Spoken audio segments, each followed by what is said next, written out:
Seigneur Jésus, gloire au Seigneur Jésus pour sa fidélité, pour son amour. Et bien-aimés dans le Seigneur, je vous salue encore une fois au nom de Jésus pour tous ceux qui se sont connectés juste après que nous avons salué les autres. Nos bien-aimés qui sont sur Zoom, que le Seigneur vous bénisse. Faites un signe de main pour savoir si ça se passe bien, si vous m'entendez. Faites un signe de main, ceux qui sont sur Zoom, merci. Alléluia, gloire à Dieu, gloire à Dieu. Et oui, ceux qui sont sur Facebook aussi, faites aussi des likes pour saluer, pour signaler votre présence. Comme ça, nous saurons que vous êtes là et vous nous suivez partout où vous êtes. Que le Seigneur vous bénisse. Un peu de likes là où vous êtes. Que Dieu soit loué. Merci beaucoup. Merci beaucoup. Que le Seigneur vous bénisse. Amen. Amen. Oui, nous sommes encore une fois ensemble pour continuer avec notre enseignement sur... merci beaucoup. L'éveil du chrétien. Alors, nous allons continuer avec cet enseignement que nous avons commencé il y a 2 semaines.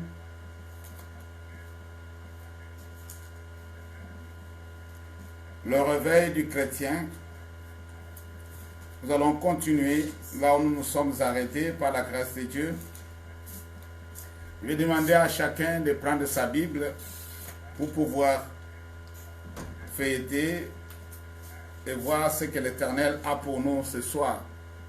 Oui, comme nous l'avons dit depuis le livre de Éphésiens chapitre 5 à partir du verset 14, c'est là où nous tirons toutes les références, c'est là où notre enseignement a été beaucoup plus amplifié par rapport à ce qui est dit là-bas. La Bible dit que réveille-toi, toi qui dors, relève-toi d'entre les morts et Christ t'éclairera. Et dans Romains, nous avons vu aussi que non, la Bible nous dit, vous savez dans quel temps nous sommes. C'est l'heure de se réveiller enfin du sommeil. C'est-à-dire, nous n'avons plus droit à pouvoir continuer à somnoler, à pouvoir continuer à faire semblant, comme si on ne savait pas dans quel temps nous sommes. Nous, les enfants de Dieu, nous devons nous comporter d'une manière différente. Nous devons nous comporter comme des personnes qui voient clair.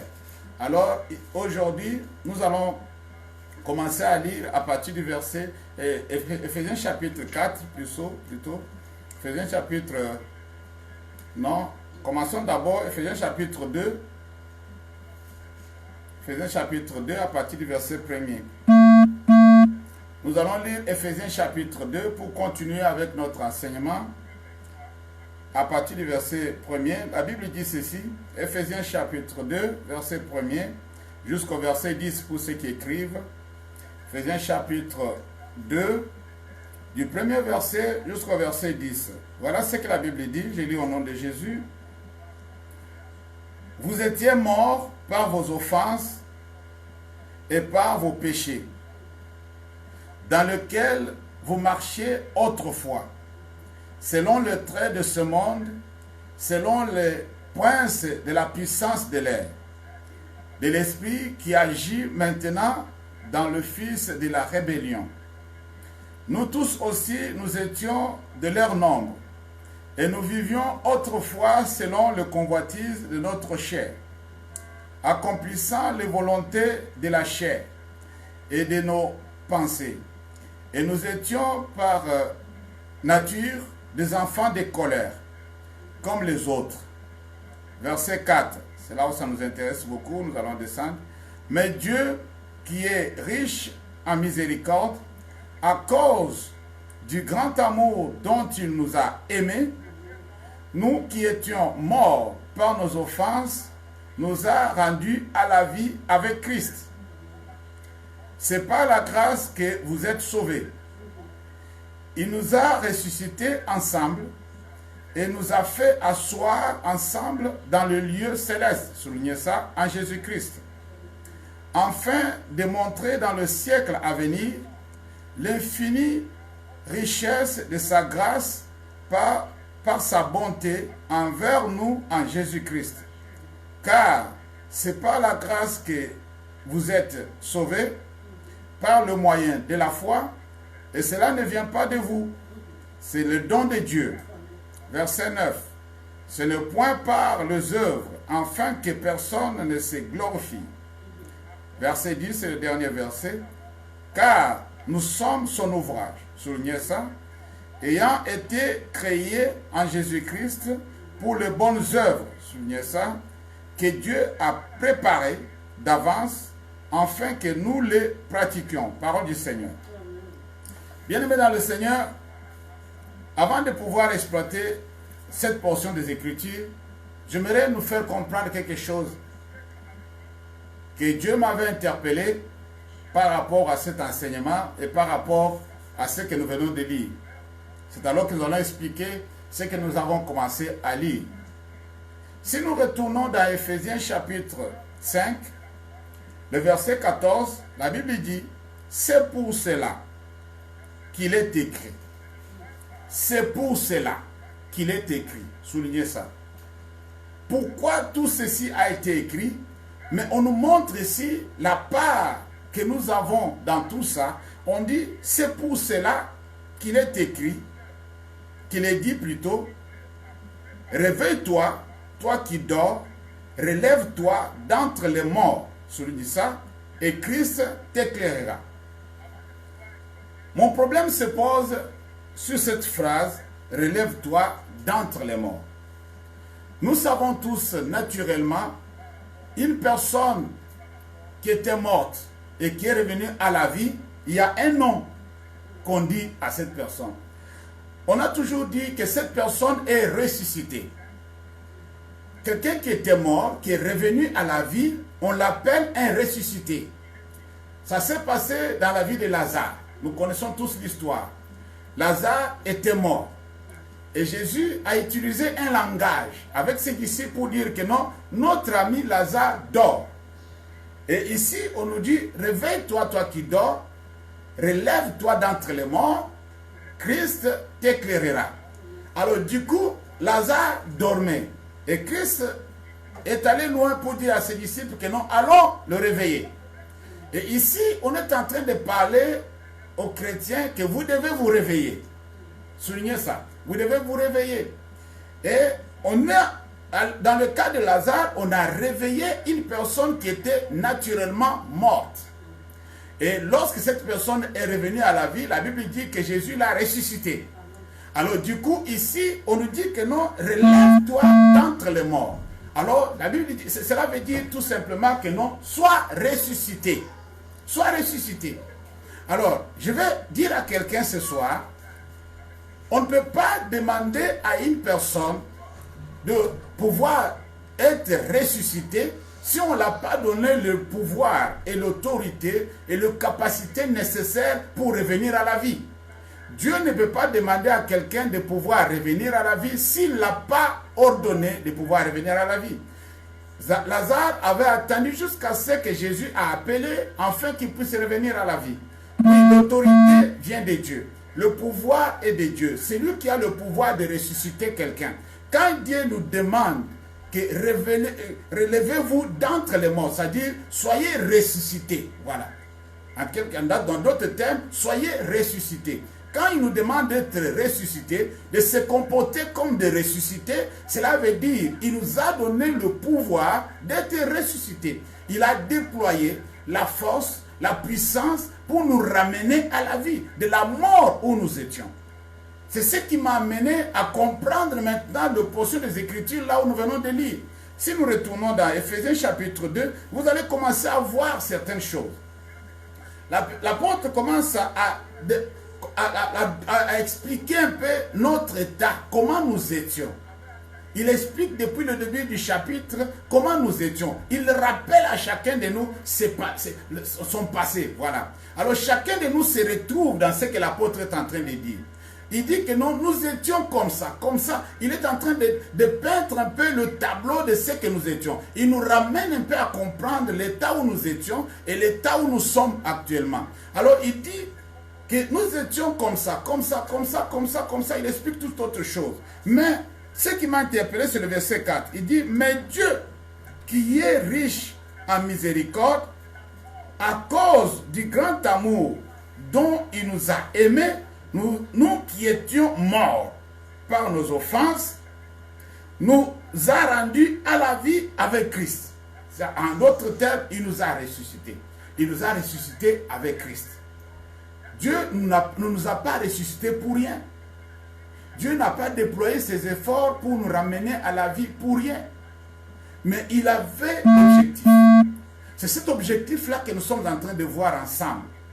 Si Dieu nous demande de pouvoir se réveiller enfin du sommeil, de pouvoir se relever d'entre les morts, c'est qu'il nous a donné le pouvoir et la capacité de vivre comme des vivants, pas comme des morts. Alors un vivant et un mort, leur comportement est différent. Le mort ne se comporte pas comme un vivant, tout comme le vivant ne peut pas se comporter comme un mort. Alors on voit maintenant le contraste aujourd'hui, on voit le contraire. Les gens qui sont supposés être en vie se comportent comme des morts. Ils font ce que les morts font. Au lieu de faire ce que les vivants sont appelés à faire, ils font ce que les morts font. C'est pourquoi Dieu nous demande aujourd'hui, toi et moi, de pouvoir être réveillés, de pouvoir se relever enfin du sommeil. Pourquoi? Puisqu'il a déployé les efforts. Il a déployé la puissance pour nous ressusciter avec Christ. Voilà. Il nous a ressuscités avec Christ. Christ n'est pas mort. Christ est vivant. Christ n'est pas dans le tombeau. Christ est vivant. Ceux qui sont en Christ, ils vivent. Ces gens-là vivent. Ces gens-là sont en train de vivre. Ce sont des personnes qui vivent. C'est-à-dire, quand on parle de cette résurrection, on ne parle pas de la résurrection physique. On parle de la résurrection spirituelle. On parle que nous sommes ressuscités spirituellement avec Christ. Ce qui compte pour Dieu, ce qui importe pour Dieu, c'est ta vie spirituelle. Dieu est en train de nous faire tout ça, tout ce qu'il est en train de faire, c'est pour maintenir notre santé spirituelle, pour nous garder en vie spirituellement, pour nous laisser encore être en contact avec lui, pour nous permettre à collaborer avec lui. La Bible dit que Dieu est esprit. Si toi tu es dans la chair, c'est impossible d'être en communion avec Dieu. Si tu es charnel, c'est impossible de pouvoir communier avec Dieu. Mais si tu es spirituel, alors tu as la possibilité, tu as la capacité, tu as le moyen nécessaire. C'est-à-dire Dieu a mis ces moyens à notre disposition. Il dit maintenant, vous êtes ressuscités avec Christ. Vous n'êtes plus des gens morts. Vous n'êtes plus des morts. Vous êtes des vivants. Moi, je vous compte comme des vivants. Alors, c'est à nous maintenant d'accepter la position que Dieu nous a donnée. Dieu nous a donné la position des vivants. Et nous devons accepter que nous sommes des vivants. On ne doit pas se laisser se comporter plutôt comme des morts. Non, on doit se comporter comme des vivants. Si toi tu te comportes jusqu'à aujourd'hui comme un mort, c'est-à-dire nous sommes en train de voir ce que les morts sont en train de faire. Ceux qui sont morts spirituellement sont en train de faire, comme je l'avais expliqué la fois dernière. Alors ici, Dieu dit qu'il nous a fait ressusciter avec Jésus. Il nous a donné la vie avec Jésus. Nous vivons avec Jésus. Comme Jésus vit, nous aussi nous vivons. C'est ça ce que nous devons comprendre. C'est ça ce que nous devons saisir. C'est ça le message. Christ n'est pas mort. Toi, tu ne dois pas te comporter comme un mort. Christ n'est pas dans le tombeau. Tu ne resteras pas dans le tombeau. C'est-à-dire, si Jésus arrivait aujourd'hui, tu seras avec lui. Puisque tu y es ensemble avec lui. Spirituellement, tu es déjà en communion avec ton Seigneur. Alors, combien plus forte raison, physiquement, tu seras toujours avec lui. Si dans le spirituel, tu es déjà avec le Seigneur, alors qu'est-ce qui peut t'empêcher physiquement d'être avec lui? C'est pourquoi nous qui sommes dans la chair, nous pouvons aussi entretenir de bonnes relations avec Dieu et vivre comme lui sur la terre. Et représenter son image sur la terre. Lui donner toute la gloire sur la terre. Et vivre comme il veut que nous vivons. Bien-aimés dans le Seigneur, la Bible dit au verset 6 dans Éphésiens chapitre 2, il nous a ressuscités ensemble. Pas après, pas avant.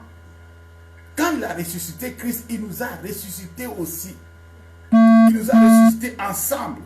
Et nous a fait asseoir ensemble dans le lieu céleste en Jésus-Christ. Bien-aimé dans le Seigneur. Une personne de cette catégorie, une personne élevée à la gloire, une personne que Dieu reconnaît, une personne que Dieu accepte dans sa présence, une personne que Dieu approuve, une personne sur qui Dieu est en train de compter, il doit changer son comportement. Il doit changer sa façon de voir les choses. Il doit changer sa façon de parler. Il doit changer sa façon de vivre avec les autres. Oui, tous les humains ne sont pas pareils. Il y a des humains qui se comportent comme des morts. Il y a des humains qui se comportent comme des vivants. La Bible dit que le seul et le deux croître ensemble. Voilà ce que la Bible dit. Nous sommes tous dans le monde, mais nous ne sommes pas pareils. Mais toi, tu es un enfant de lumière. Tu es un enfant du jour. Tu dois comprendre ces réalités spirituelles. Tu dois accepter ça par la foi. Tu es ressuscité avec Christ. Ne te laisse pas marginaliser. Ne te laisse pas emporter. Ne te conforme pas au siècle présent. Ne te laisse pas emporter par les choses de ce monde. Ne suis pas la mode. Tu n'es pas comme les autres. Nous le dirons sans fin.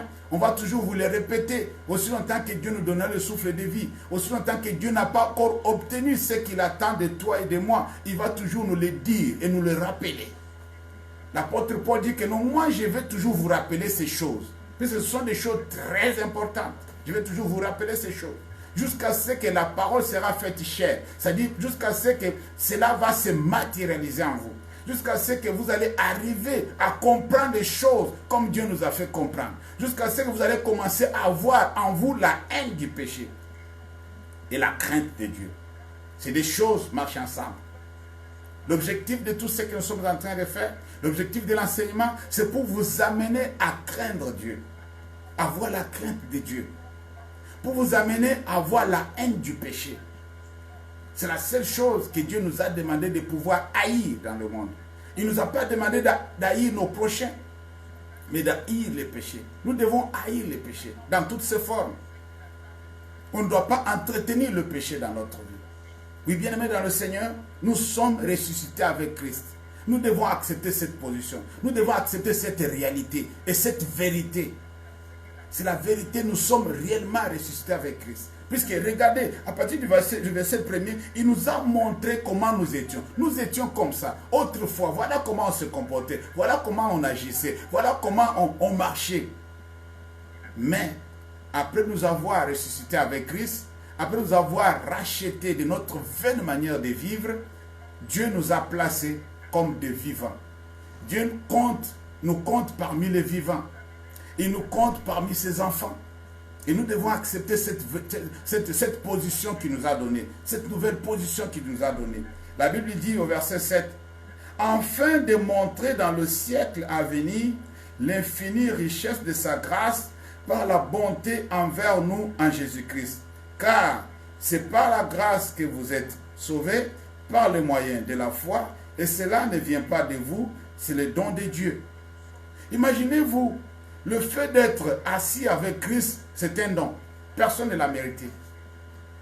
Le fait que nous sommes ressuscités avec Jésus, c'est un don. Ce n'est pas la grâce que nous sommes sauvés. Par le moyen de la foi. C'est pourquoi j'aimerais que chacun de nous puisse croire à ce que Dieu a fait pour lui. De ce qu'il est devenu à cause de ces dieux-là. Reconnais ça. Tu vas voir beaucoup de changements dans ta vie. Quand tu ne crois pas à ce que Dieu a fait pour toi, ça sera difficile de pouvoir avancer avec Dieu.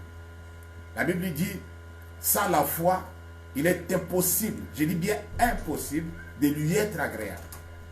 Chacun de nous veut plaire à Dieu. Chacun de nous veut être agréable à Dieu. Chacun de nous veut être accepté par Dieu.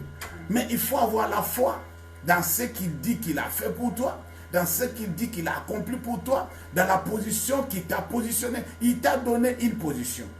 Il t'a tiré de quelque part, il t'a placé quelque part. Accepte cette position par la foi. Crois que ce qu'il dit c'est vrai. Crois que ce qu'il a fait pour toi, il a réellement fait. Dieu n'est pas un homme pour mentir, ni fils de l'homme pour se repentir. Ce qu'il dit c'est vrai.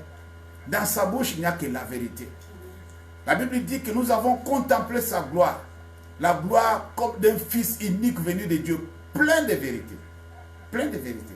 Jésus, quand il vivait sur la terre, étant dans la chair, sa bouche était pleine de la vérité. Et cette vérité a été remarquable par ceux qui l'entouraient, par ses compatriotes, par ses disciples. Tout le monde a remarqué que non, cet homme, c'est un homme de vérité. Cela n'est pas impossible. Toi aussi, tu peux vivre comme ça. Si et seulement si tu acceptes au moins de te réveiller.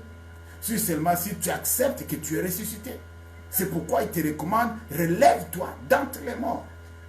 Quand on demande à une personne de laisser les autres dans le tombe, laisser les autres en état de mort et de pouvoir épouser l'état d'un homme ou d'une femme qui vit, cela veut dire que cette personne a été ressuscitée des morts. Tu es ressuscité des morts. Et nous avons été ressuscités ensemble avec Jésus. Quel privilège! Jésus est mort il y a longtemps. Jésus est ressuscité il y a longtemps. Mais avant que toi tu viennes sur la planète, le programme était déjà établi. Tu étais déjà ressuscité avec Jésus. Puisque la résurrection de Jésus est en actualité tous les jours. Tous ceux qui sont nés aujourd'hui, s'ils acceptent Jésus comme Seigneur et Sauveur, à leur état, ils sont ressuscités automatiquement avec Jésus. L'œuvre de Christ n'appartient pas au passé. L'œuvre de Christ est au présent. La résurrection de Jésus est au présent. C'est pourquoi nous le célébrons tout le temps. C'est pourquoi nous rappelons, nous commémorons chaque fois la résurrection de Jésus. Puisque cela est d'actualité. Ceux qui vont naître aujourd'hui, ils vont encore vivre cela. Ils vont encore expérimenter cette résurrection dans leur vie. Ils vont voir comment Dieu va leur délivrer, va leur enlever du ténèbre à la lumière, de la mort à la vie. Ils vont expérimenter ça dans leur vie de tous les jours, à chaque époque, à chaque génération, à chaque siècle. Et cela est toujours d'actualité, bien-aimés. Ça, c'est merveilleux. Et la grâce de Dieu est là. Aussi longtemps que nous sommes là, la grâce de Dieu est là. Et la grâce de Dieu opère encore une fois. L'objectif de Dieu, il dit au verset 9, « Ce n'est point par les œuvres, afin que personne ne se glorifie, car nous sommes son ouvrage. » Ça, c'est très important. Dieu nous a recréés. Dieu a créé en nous une nouvelle personne. Voilà. Nous sommes maintenant son ouvrage spirituel, ayant été créés en Jésus-Christ pour de bonnes œuvres. La raison pour laquelle Dieu t'a ressuscité de mort, la raison pour laquelle Dieu a fait de toi une nouvelle créature, c'est pour que tu puisses pratiquer de bonnes œuvres. Voilà le problème. Voilà le problème. Lorsque nous allons pratiquer de bonnes œuvres, il y aura la différence entre ceux qui servent Dieu et ceux qui ne servent pas. Il y aura la différence entre ceux qui sont d'entre les morts et ceux qui sont ressuscités avec Jésus. Lorsque nous allons pratiquer de bonnes œuvres, c'est pourquoi il a dit à ses disciples, lorsque vous allez vous aimer les uns les autres, le monde verra que vous êtes mes disciples. Il faut que le monde puisse marquer la différence. Il ne faut pas que nous soyons confondus dans la masse. Il ne faut pas que ceux qui font le monde, c'est ce que nous faisons aussi. Il ne faut pas que nous soyons confondus. Nous soyons un peu, je ne sais pas comment je peux dire, mélangés avec les autres. Non, on doit être séparés. Nous sommes église. L'église, c'est cette communauté-là de mise à part. Les gens que Dieu a mis à part. Les gens que Dieu a séparés des autres. Ce n'est pas pour rien qu'il vous a séparés. Et s'il a fait tous ces efforts, il a envoyé son fils. Il est venu mourir pour toi et pour moi. Il a sacrifié sa vie. La Bible dit que c'était poussé par l'amour. C'est ce que nous avons vu dans ce chapitre. Il était poussé par l'amour. Puisque sa miséricorde a été manifeste lorsqu'il a envoyé son fils. Il nous a sauvés. L'amour de Dieu a été manifeste. Il a déployé son amour. Il a envoyé son fils. Il nous a sauvés. Il est mort pour nous. Il nous a rachetés. À la fin, nous sommes ressuscités avec lui. Pourquoi tous ces efforts? Pose-toi la question. Pourquoi Dieu a fait toutes ces dépenses? Pourquoi Dieu a fait tous ces sacrifices? Pourquoi il a fait tout ça? Pour quelle raison? Qu'est-ce qu'il attend de nous? Pose-toi la question. Toi, enfant de Dieu, arrête-toi un moment et pose-toi la question. Qu'est-ce que Dieu attend de moi? Voilà ce qu'il attend de nous. C'est le verset 10. Car nous sommes son ouvrage, ayant été créés en Jésus-Christ pour de bonnes œuvres. Pour de bonnes œuvres, pas de mauvaises. Pour de bonnes œuvres. On n'a pas droit à faire de mauvaises œuvres.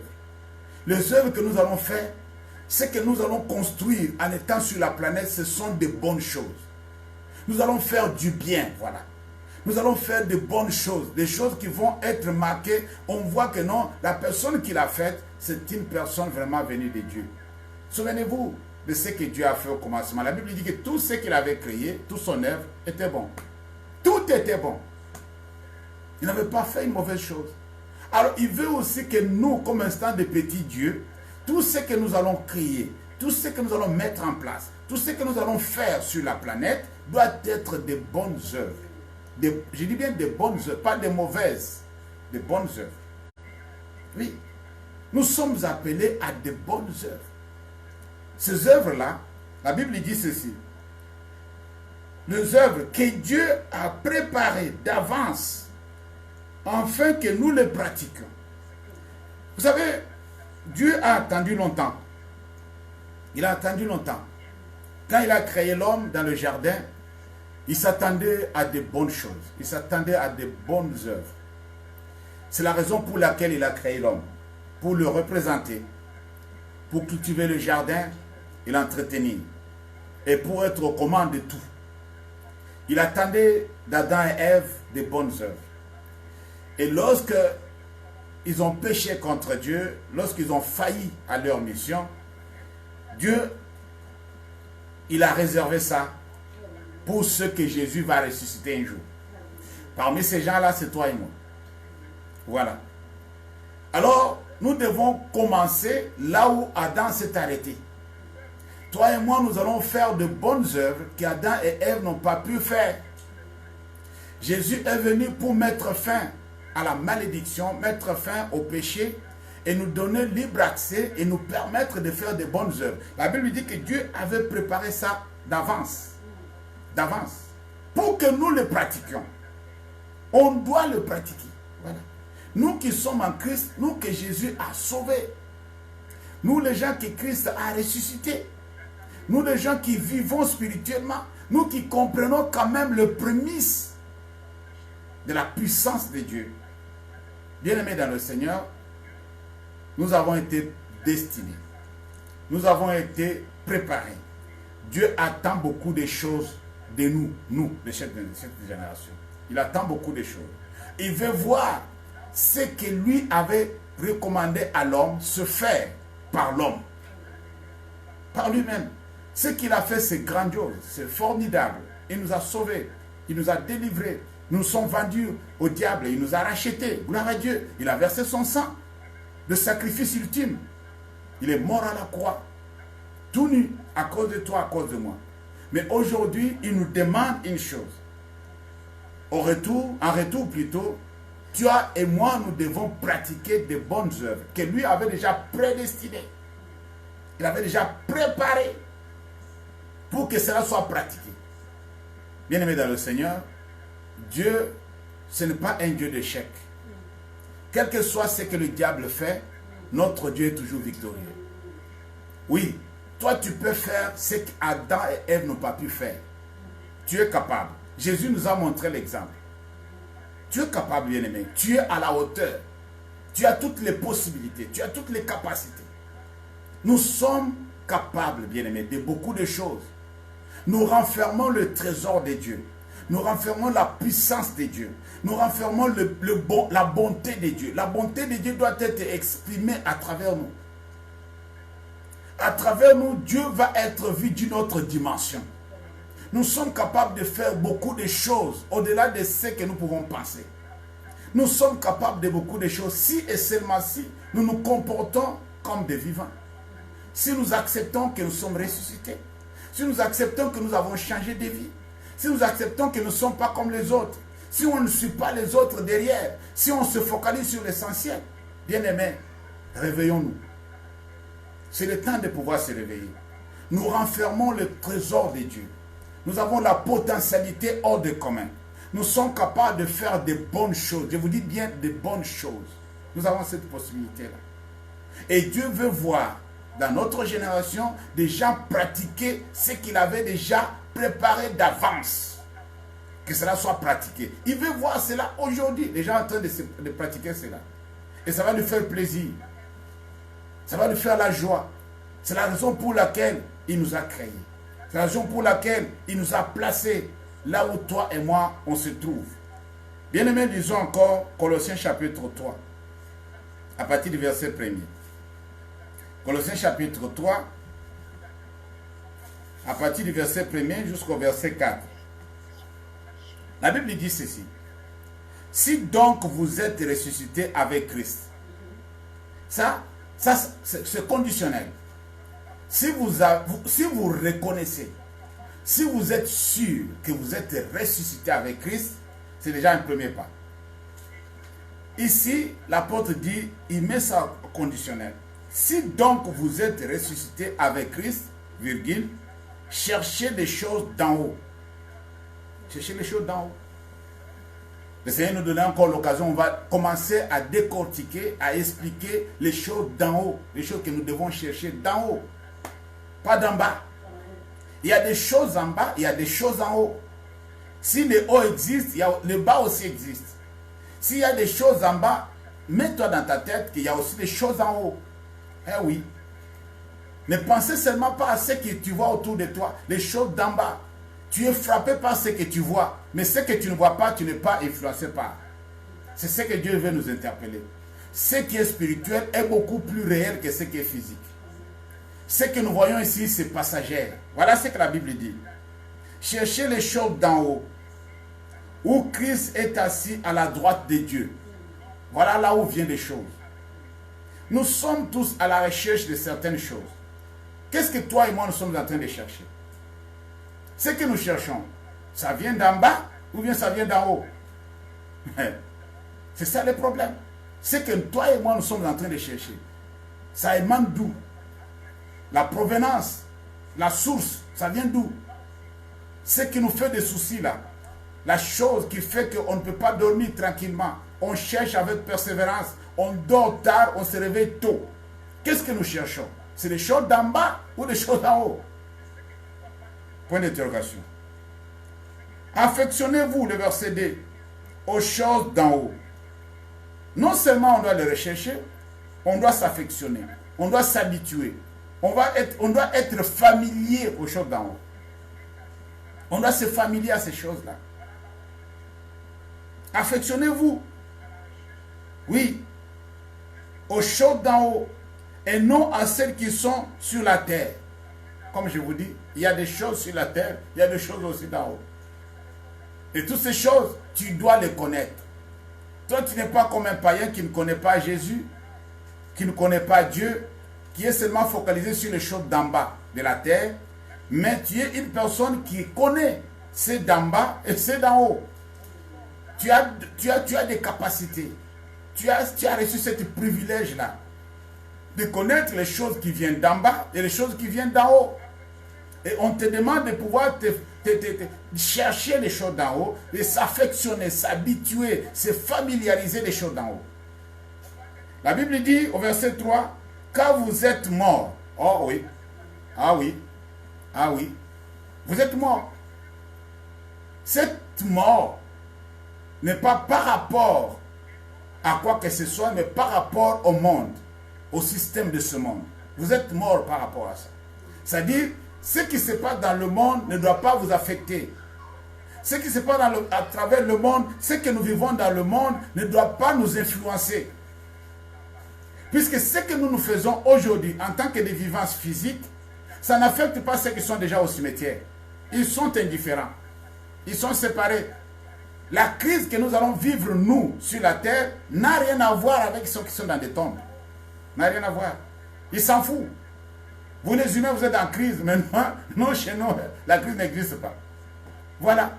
Alors, comme vous êtes morts, c'est-à-dire, les choses de la terre, ceux qui sont de ce monde, ceux qui viennent de ce monde, ne peuvent pas avoir de l'influence sur vous. C'est pourquoi vous avez vu, Dieu est en train, a toujours défendu ses enfants quand tu as des moments difficiles. Il a toujours délivré le sien. Il a toujours épargné le sien. Il a toujours protégé ses enfants. Pourquoi? Puisque nous sommes dans le monde, mais nous ne sommes pas du monde. Voilà la différence. Nous sommes dans le monde, mais nous ne sommes pas du monde. C'est un peu bizarre, non? Mais c'est comme ça fonctionne. Il dit, car vous êtes morts et votre vie est cachée avec Christ en Dieu. Vous êtes morts par rapport au monde. Vous êtes morts par rapport au système. Vous êtes morts par rapport à tout ce que le monde peut nous apporter ou nous montrer. Nous sommes morts par rapport à ça. Cela veut dire qu'on ne peut pas faire ce qu'ils font. Les morts qui sont dans le cimetière ne font pas ce que nous faisons. Non. Ils ne vont pas chercher de l'argent dans des entreprises comme nous. Ils ne vont pas chercher à manger dans les supermarchés. Non, et ils sont indifférents. Ils sont coupés, voilà. Ils sont coupés de ce système, voilà. Ils sont coupés totalement. C'est ce que Dieu te demande et me demande ce soir. De pouvoir être coupé de l'influence de ce monde. Tu ne dois pas être influencé par ce monde. C'est pourquoi quand les choses se compliquent, fixe ton regard vers Dieu. Quand le monde pleure, toi cherche Dieu. Il ne faut pas chercher ce que les hommes disent, mais cherche seulement ce que Dieu dit. Qu'est-ce que Dieu dit à ton sujet, pour ton avenir? Qu'est-ce qu'il dit? Alors il dit, au verset 4, quand Christ, votre vie, paraîtra, alors vous paraîtrez aussi avec lui dans la gloire. Ta vie est cachée. Tu es mort par rapport à ce monde.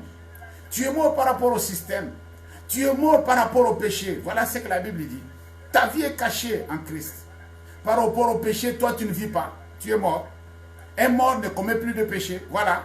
Quelqu'un qui est mort, le péché, ce n'est pas son problème. Il ne peut plus haïr. Il ne peut plus sortir avec la femme d'autrui. Il ne peut plus voler. Celui qui est mort, il est mort. Voilà. Il ne peut rien faire encore sur les humains. Il n'a plus d'influence sur les humains. Les humains, ils font leurs affaires. Lui aussi fait ses affaires. Celui qui est mort, il est coupé. Le cordon est coupé. Voilà. Mais sa vie, la vie qu'il a, est cachée en Christ. C'est ta vie et ma vie. Nous sommes morts par rapport au monde. C'est pourquoi on ne doit pas se comporter comme ceux de ce monde. C'est pourquoi nous devons être différents de ceux qui vivent dans ce monde. Et du coup, lorsque Christ va apparaître, notre vraie vie va apparaître avec lui, mais dans la gloire. Quel privilège! Quel privilège! Toi, tu dois vivre qu'en Christ. Tu dois vivre qu'avec Christ. Ta vie est en Christ et pour Christ, et c'est là pour l'éternité. Toi, tu n'as pas d'autre choix. Alors, si toi, tu penses que ta vie dépend de ce monde, non, ta vie ne dépend de ce monde. Ta vie dépend de la vie de Jésus. Ta vie est cachée en Christ. C'est la vie spirituelle. Ta vraie vie, c'est la vie spirituelle. Cette vie que nous vivons, cette vie est éphémère. Cette vie, la Bible dit depuis Genèse que tu étais poussière et tu vas retourner à la poussière. Ça, c'est passager. Ça, c'est éphémère. Ça, c'est la vanité. Ça va passer. Ouais. Le corps va pourrir. Tu peux l'embellir, tu peux faire tout ce que tu veux de ce corps. Mais un jour, il va te laisser. Tu vas aller toute seule. Alors, ta vraie vie va commencer. Alors que ta vraie vie va commencer. Bien-aimé dans le Seigneur, je m'arrête là pour aujourd'hui. Comme c'était un enseignement qui continue avec beaucoup plus de volets et beaucoup de leçons, beaucoup d'enseignements aussi par rapport à ça, nous allons toujours nous aider, nous entretenir par cet réveil du chrétien. Le réveil du chrétien, c'est très très important. Si le chrétien se réveille, le monde entier va se réveiller. Si le chrétien dort, le monde aussi dormira. Nous avons vu dans la Bible, dans l'Ancien Testament, ce sont des exemples qu'on va voir prochainement en détail, que la plupart des réveils qui se sont manifestés puissamment, ça a commencé d'abord avec des hommes et des femmes qui ont influencé la politique de leur temps. Des hommes et des femmes, des serviteurs de Dieu qui ont influencé la politique de leur temps. Et le réveil a commencé d'abord dans la maison du roi. Et tout le monde était obligé de suivre. Bien-aimés dans le Seigneur, Dieu est merveilleux, Dieu est bon. Nous allons prier. Nous allons prier. Chacun de nous va demander à Dieu de l'aider. Ne promène pas le regard inquiet. Dieu ne t'a pas abandonné. Dieu t'écoute. Dieu est avec toi. Il te parle. Il nous parle tous les jours. Il nous explique des choses clairement. Mais si du moins nous croyons et nous pratiquons ce qu'il nous demande de faire, toi et moi, nous verrons la gloire de Dieu. C'est ce que la Bible me dit. Si tu crois, tu verras la gloire de Dieu. Tu dois prier, bien-aimé. Accepte que tu es ressuscité ensemble avec Christ. Accepte que ta vie est cachée en Christ. Cette vie que tu vis ici, c'est une vie vraiment passagère, une vie en brouillon. Mais ta vie propre est cachée en Jésus. C'est pourquoi le diable ne peut pas te toucher. Même si les montagnes tremblent, même si on dit que non, demain c'est la fin du monde, toi tu ne dois pas trembler. Ta vie est cachée en Christ. Quand ta vie est déjà cachée, tu vas avoir peur de quoi? Tu vas craindre quoi? Tu n'as pas droit à cela. Pourquoi? Puisque ta vie est cachée en Jésus-Christ. Et ta vie est préservée. Là où Christ est, là où ta vie est cachée. Si le diable veut te toucher, qu'il aille voir Christ. Il peut vaincre Jésus, là il touchera ta vie. Tu es ressuscité avec lui, ta vie est cachée en lui. C'est pourquoi il nous dit, relève-toi d'entre les morts et Christ t'éclairera. Puisqu'il est avec toi, il est la lumière qui éclaire tous ceux qui sont dans le ténèbres. Là où Christ est, c'est la lumière qui règne. Là où Christ est, tous ceux qui sont autour de lui, ils sont éclairés. Puisque c'est lui la lumière. Le soleil levant. Bien-aimés dans le Seigneur, nous allons prier. Que chacun de nous élève sa voix par cette exhortation que nous avons suivie. Ce que tu as reçu par la grâce de Dieu, ce que Dieu t'a interpellé, élève ta voix là où tu es. Commence à prier. Dis, Seigneur, j'accepte que je suis ressuscité avec toi. J'accepte que ma vie n'est pas de ce monde. Ma vie est cachée en toi. J'accepte que la vie que j'ai vue aujourd'hui, ce n'est pas moi qui la vis. C'est toi qui vis en moi. J'accepte que c'est toi qui as tout entre tes mains. J'accepte que je dois me comporter différemment. Je dois renoncer à beaucoup de choses puisque ma vie a été cachée en toi. Je dois vivre une nouvelle vie. Élève ta voix, bien-aimée. Commence à prier au nom de Jésus. L'Éternel, notre Dieu, nous bénissons ton nom. Nous te rendons grâce. Nous te glorifions. Seigneur, merci d'avoir choisi de pouvoir, c'est notre Dieu, nous ressusciter ensemble avec toi. Nous donner une position plus supérieure que la position que nous-mêmes nous donnons dans ce monde, mon Dieu, mon roi.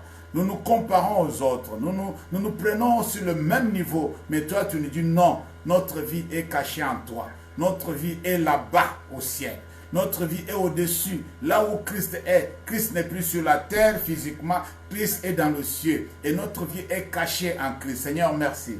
Merci pour cette révélation. Merci Seigneur notre Dieu pour ces garanties.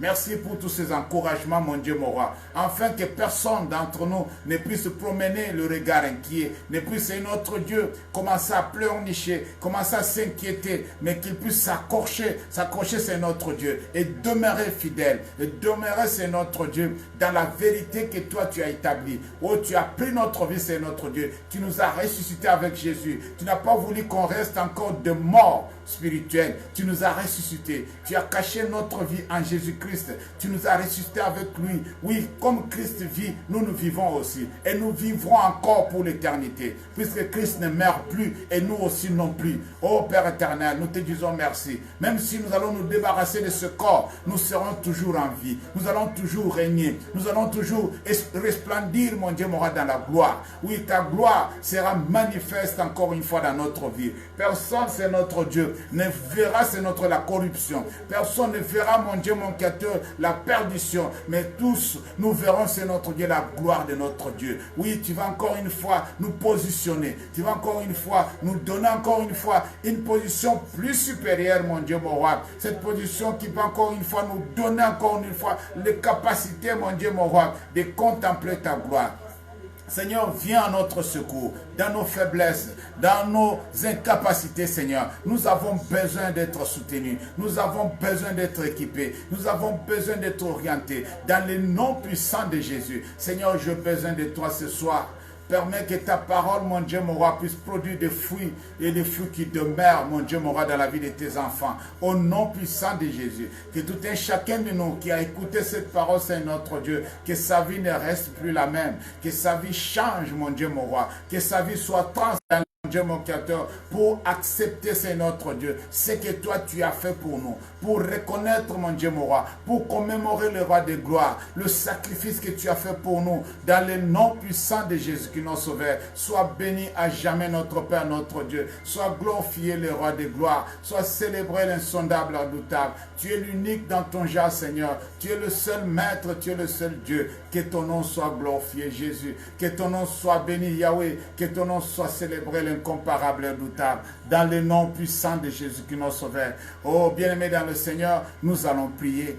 Nous allons prier. Jésus ressuscite les morts. Nous étions morts. Jésus nous a ressuscités. qui est cette personne maintenant, qui est en train de souffrir, qui est entre la vie et la mort, qui est cette personne aujourd'hui, qui est en train de souffrir, qui est en train de céder, qui est sur le point de pouvoir mourir. Jésus peut le ressusciter. Oui, élève ta voix, commence à prier pour tous ceux qui sont en train de souffrir, tous ceux qui sont malades, tous ceux qui sont encore une fois frappés par cette pandémie, qui sont sur le point de céder leur vie, qui sont sur le point de quitter cette planète, mais que ce n'est pas la volonté de Dieu. Oui, nous allons prier pour ces gens-là. Nous allons demander à Dieu de pouvoir le ressusciter. Même s'ils ont été déjà déclarés morts, oui, que la puissance de Dieu se déclenche là où ils sont, afin qu'ils reviennent à la vie et que tous ceux qui sont autour d'eux remarquent des signes de vie dans leur vie.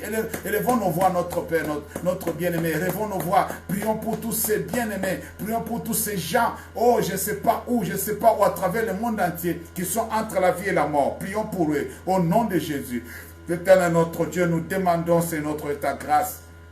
Toi qui nous as parlé de la résurrection ce soir, que la puissance de la résurrection puisse encore une fois aller visiter tous ceux qui sont sur le point, c'est notre de mourir, tous ceux qui sont entre la vie et la mort, tous ceux qui souffrent, mon Dieu, tous ceux qui sont dans le coma, Seigneur notre Dieu. Je demande que la puissance de la résurrection leur touche là où ils sont au nom de Jésus. Qu'ils reviennent à la vie, notre Père, notre Dieu. Nous voulons voir, c'est notre Dieu, beaucoup, c'est notre Dieu, sauvé de cette pandémie, beaucoup sauvé de toutes les maladies incurables, de toutes maladies, mon Dieu, mon Créateur, qui cherchent, mon Dieu, mon roi, à nuire, mon Dieu, mon Créateur, à la vie de tes enfants. Dans le nom de Jésus, Seigneur, nous avons besoin que tu interviennes. Nous avons besoin que tu règnes. Nous avons besoin que tu te manifestes. Nous avons besoin que tu te glorifies. Seigneur, que ton nom soit élevé au nom puissant de Jésus. Nous avons besoin que tous ceux qui sont sur le point de mourir physiquement puissent revenir à la vie au nom de Jésus.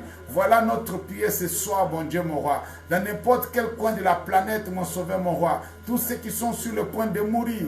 Et surtout, c'est notre Dieu, à cause de cette pandémie, Seigneur. Ramène-leur à la vie au nom de Jésus.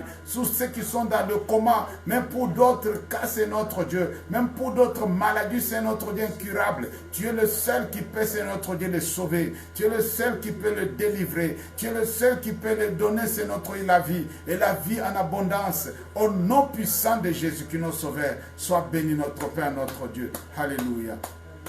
Bien-aimés, nous allons prier. Nous avons parlé de la résurrection spirituelle. Nous avons parlé pour tous ceux qui sont en vie spirituellement. Mais il y en a beaucoup qui sont morts spirituellement. Il y a beaucoup qui sont dans le monde, qui ne connaissent pas Jésus. Que Jésus n'a pas encore ressuscité d'entre les morts.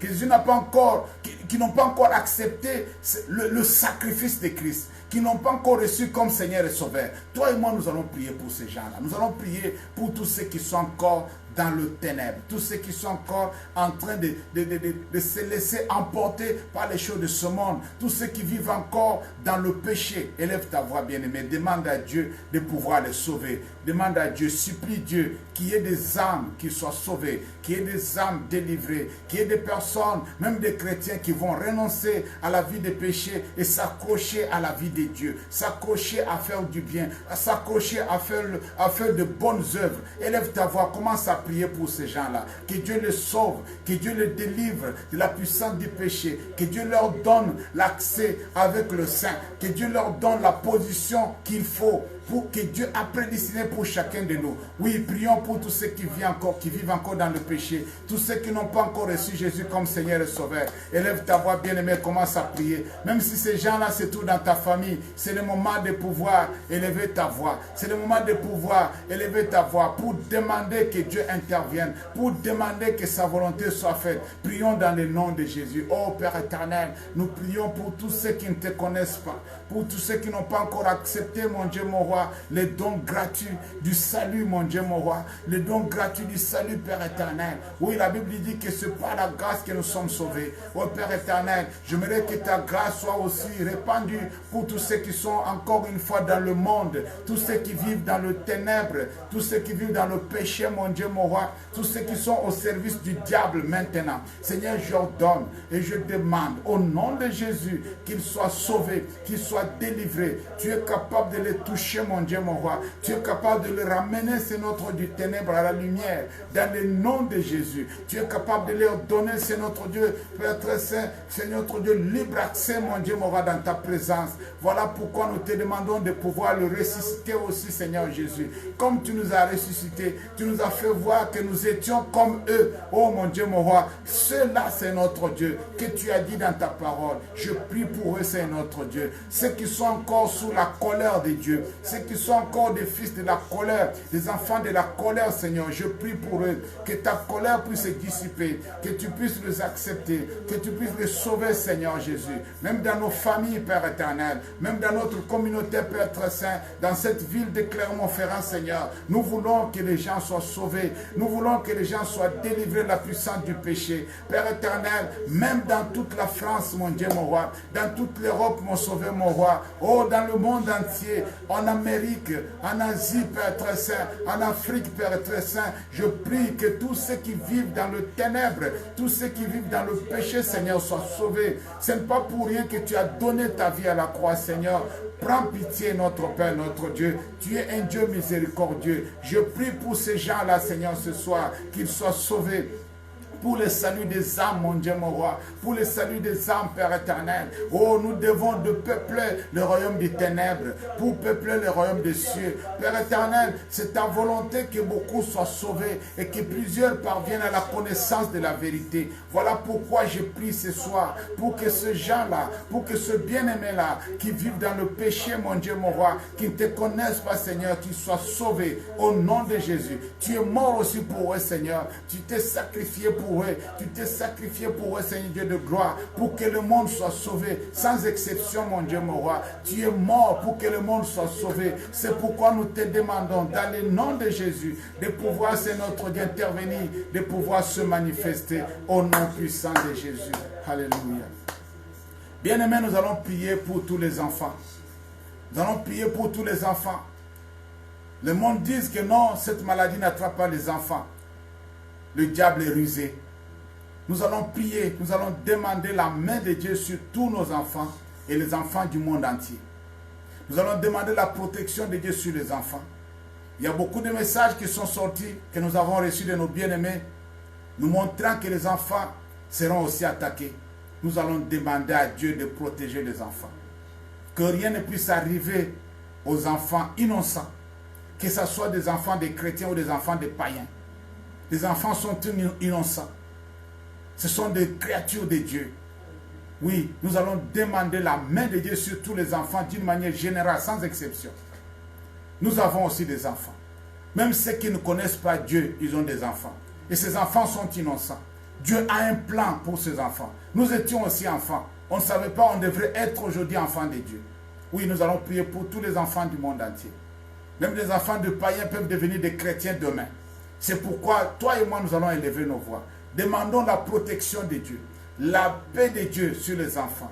Que Dieu protège les enfants contre toute attaque du diable, toutes sortes de pandémies, toutes sortes de choses qui peuvent aussi s'élever contre les enfants d'une manière générale, soient rendues nulles sans effet. Nous allons demander que le sang de Jésus couvre tous les enfants du monde entier, dans le nom de Jésus. Ceux qui ont des parents, ceux qui n'ont pas de parents, même des enfants de la rue.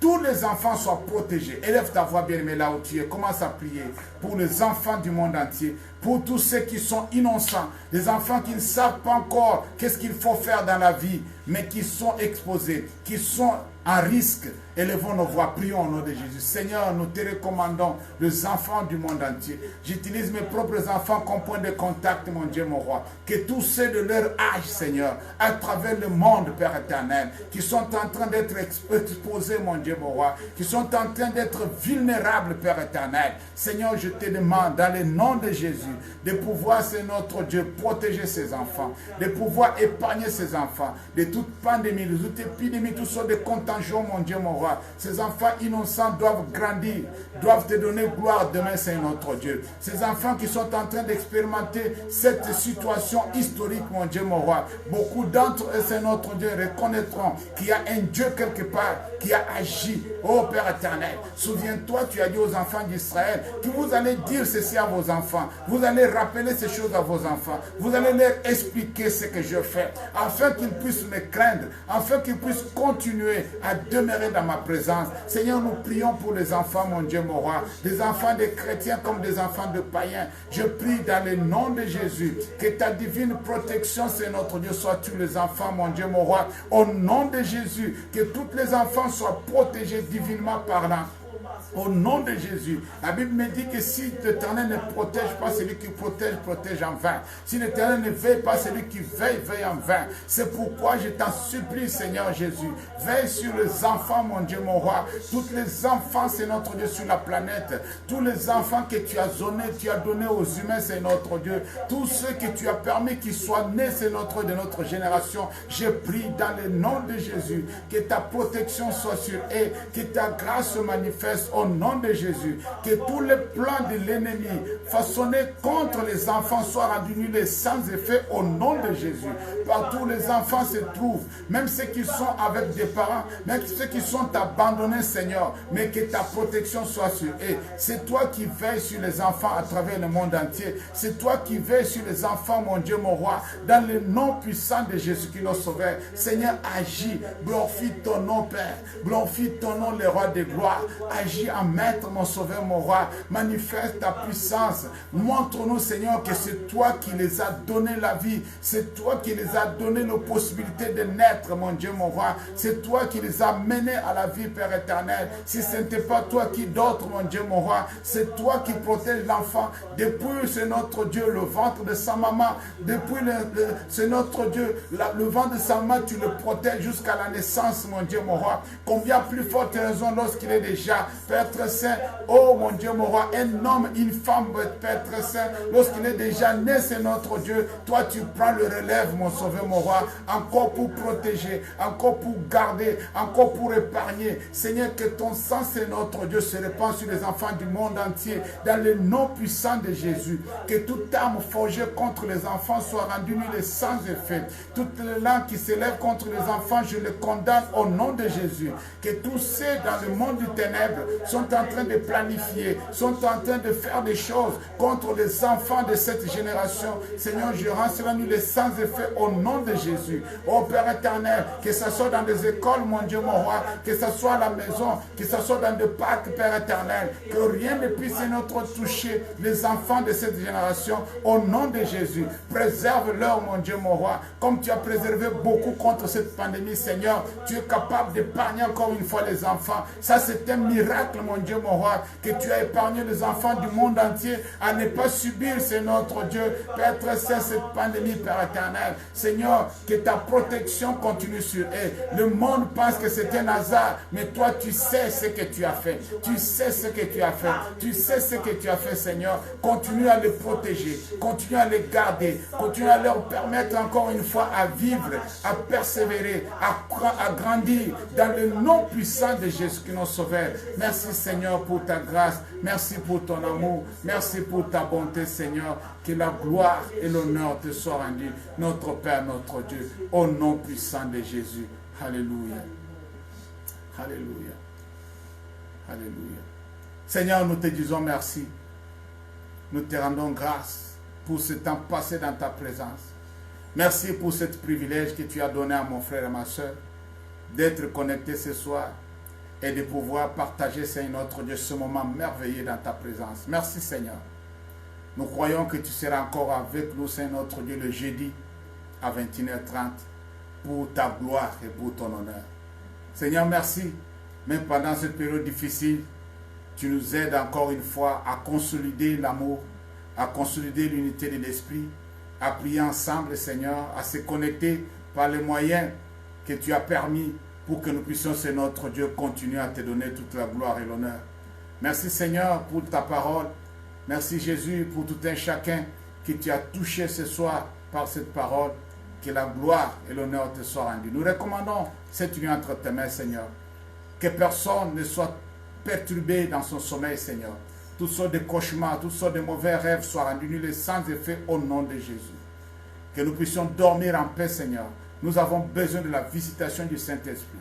Que le Saint-Esprit nous visite particulièrement pour nous révéler la volonté de Dieu, pour nous encourager, pour nous soutenir, pour nous révéler le plan maléfique du diable. Tout ce que le diable est en train de planifier, Seigneur, tu es capable de nous révéler cela, afin que nous intercédons, afin que nous prions, afin que nous puissions présenter cela dans la prière et avoir des résultats au nom de Jésus. Bénis mon frère, bénis ma soeur, Seigneur. Que cette soirée soit une soirée, c'est notre Dieu, de paix et de tranquillité dans chaque famille. Seigneur, là où il y avait des problèmes, donne la solution, Seigneur. Nous les hommes, nous ne pouvons pas arriver là où la situation est compliquée. Mais toi, tu es capable. Toi, tu n'es pas confiné. Tu peux te déplacer, tu peux visiter chaque famille particulièrement. Que la paix et la joie débordent dans chaque famille, c'est notre Dieu. De tes enfants, partout où ils sont, dans le nom puissant de Jésus, nous avons ainsi prié. Et les saints disent Amen. Amen. Merci beaucoup. Que le Seigneur vous bénisse. Bonne soirée à tous. Et à jeudi, par la grâce de Dieu. Il y a beaucoup qui vont aller travailler. Merci. Pas Michel, ça va? Que le Seigneur te bénisse. Bon, bon dodo. Ah oui, je sais. Bonne soirée. Oh, bonne soirée, pasteur. Moi, je vous laisse. Bonne soirée. Mes amis aussi de Facebook, que le Seigneur vous bénisse pour des likes que vous avez clôturés avec. Gloire à Dieu. Merci, merci. Au revoir.